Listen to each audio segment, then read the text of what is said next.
안녕하세요. 이번 시간은 혈당 및 바이탈과 관련한 교육을 진행하겠습니다. 먼저 혈당에 대한 파트로 자가혈당 측정법, 당뇨병 진단, 저혈당 및 증상과 대처 방법에 대하여 알아보겠습니다. 자가혈당 측정법입니다. 식후 2시간이 되는 시점에 혈당 측정을 진행하며 첫 숟가락을 뜬 시점부터 2시간째를 의미합니다. 혈당의 정상 범위입니다. 공복 혈당의 경우 100 미만, 식후 2시간 혈당의 경우 140 미만, 잠자기 전 혈당의 경우 120, 당화혈색소의 경우 5.7% 미만이 정상 범위입니다. 당뇨병 진단 기준으로는 8시간 금식을 기준으로 한 공복 혈당이 126 미만, 식후 2시간 혈당의 경우 200 이상, 당화혈색소의 경우 6.5% 이상의 경우가 해당됩니다. 저혈당에 대하여 알아보겠습니다. 일반적으로 70 이하를 저혈당이라고 하며 식사나 간식을 미루거나 거른 경우, 빈속에 술을 마신 경우, 식사나 간식을 하지 않고 공복이나 장시간 운동을 한 경우, 혈당이 낮을 때 간식 없이 운동을 한 경우, 인슐린이나 경구혈당 강화제의 최대 작용 시간에 무리하게 운동을 한 경우, 처방된 인슐린 및 약물이 용량보다 더 많이 투여된 경우 저혈당의 원인이 될 수 있습니다. 다음은 저혈당의 증상입니다. 먼저 저혈당의 경고 증상으로는 혈당치가 떨어지는 속도가 빠를 때 주로 나타나며 얼굴이 창백해지고 발한, 빈맥, 심계항진, 공복감, 불안, 손끝이 저림, 어지러움, 초조감과 떨림 등이 동반됩니다. 저혈당의 진행 증상은 저혈당 증상이 중증인 상태로 뇌세포가 필요한 포도당을 충분히 공급받지 못하면 중추신경계 반응이 유발될 수 있습니다. 초기에는 피로감, 짜증스러움이 나타나고 더 진행되면 두통, 졸림과 복시, 일시적인 감각 및 운동의 실조 등이 있습니다. 마지막으로 저혈당의 증상 중 위험한 증상은 심각한 저혈당이 지속되면 뇌에 치명적인 손상이 초래될 수 있으며 말이 어눌하거나 경련, 의식상실이 발생하여 심각하면 사망에 이르는 경우도 있습니다. 다음은 저혈당의 3단계 대처 방법입니다. 먼저 1단계로는 혈당이 70 이하일 때 또는 저혈당 증상을 느끼면 즉시 혈당 수치를 측정합니다. 2단계로는 혈당을 빨리 올릴 수 있는 저혈당 응급식품을 섭취합니다. 식품에는 주스, 꿀 한 수저, 설탕물, 요구르트, 초콜릿 등이 있습니다. 혈당이 80 이하일 때는 상태에 따라 주스에 설탕 한 수저에서 3수저를 섞어 드시게 합니다. 마지막 3단계는 15분 정도 휴식 후에 다시 혈당을 측정합니다.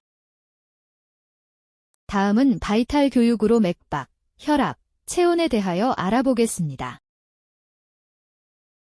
맥박은 좌심실이 수축되면서 혈액이 대동맥으로 보내질 때 동맥이 팽창되는 것을 의미합니다.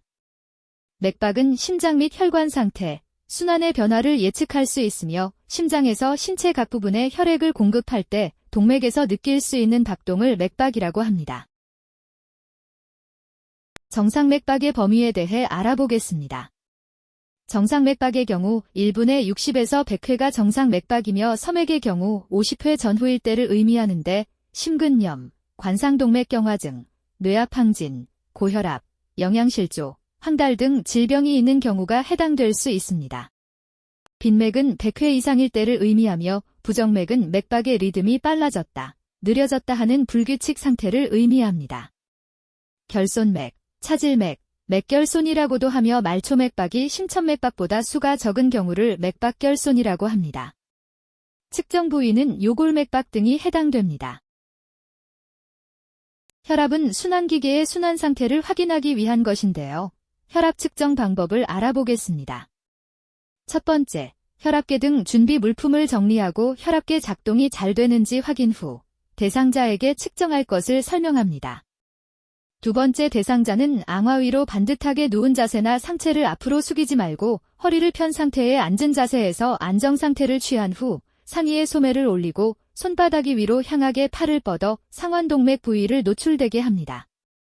세 번째, 대상자의 팔을 심장 높이에 오도록 하여 자동 혈압계의 위치를 고정합니다. 이상혈압에 대하여 알아보겠습니다. 고혈압과 저혈압의 기준이 다음과 같이 나와 있으며 혈압 상승의 경우에는 식후 즉시, 운동 후, 흡연 후, 방광팩만 시, 나이가 증가할수록, 스트레스 상황, 혈관벽의 탄력성 감소 시, 만성신부전증과 같은 질병 등 서서 측정하는 경우, 혈압계의 커프가 좁은 경우가 해당됩니다. 혈압 하강의 경우에는 출혈 시, 금식 중일 때, 수면 중, 탈수 시, 항고혈압제나 이뇨제, 진정제, 전신마취제 사용 시, 누워있는 자세, 혈압계의 커프가 넓은 경우가 해당됩니다. 혈압을 측정할 때 주의할 사항에 대하여 알아보겠습니다. 먼저 두꺼운 상의는 벗고 측정해야 하며 측정 전 체위 변동 없이 안정된 상태에서 측정해야 합니다. 측정 전의 운동, 식사, 흡연, 추위 등은 피하고 서거나 다리를 꼰 상태로 측정하지 않습니다. 측정 전 반드시 심장의 위치와 측정 부위의 위치가 비슷하도록 조절하며 측정을 중단하고 싶거나 팔이 아플 경우는 정지 버튼을 누릅니다. 다시 잴 때는 2분에서 5분 후에 측정합니다. 마지막으로 체온에 대하여 알아보겠습니다. 65세 이상의 경우 귀로 체온을 쟀을 시에 35.8도에서 37.5도가 정상 범위에 해당됩니다. 체온이 40도가 넘거나 35도 이하이면 병원에 가야 하며 어르신들은 37.5도 이상이면 양쪽 겨드랑이와 목 뒤에 아이스팩을 해주고 37.8도 이상일 경우에는 해열제도 복용합니다. 평소 체온이 낮았던 분이라면 37.5도일 때 아이스팩과 해열제를 같이 해드리도록 합니다.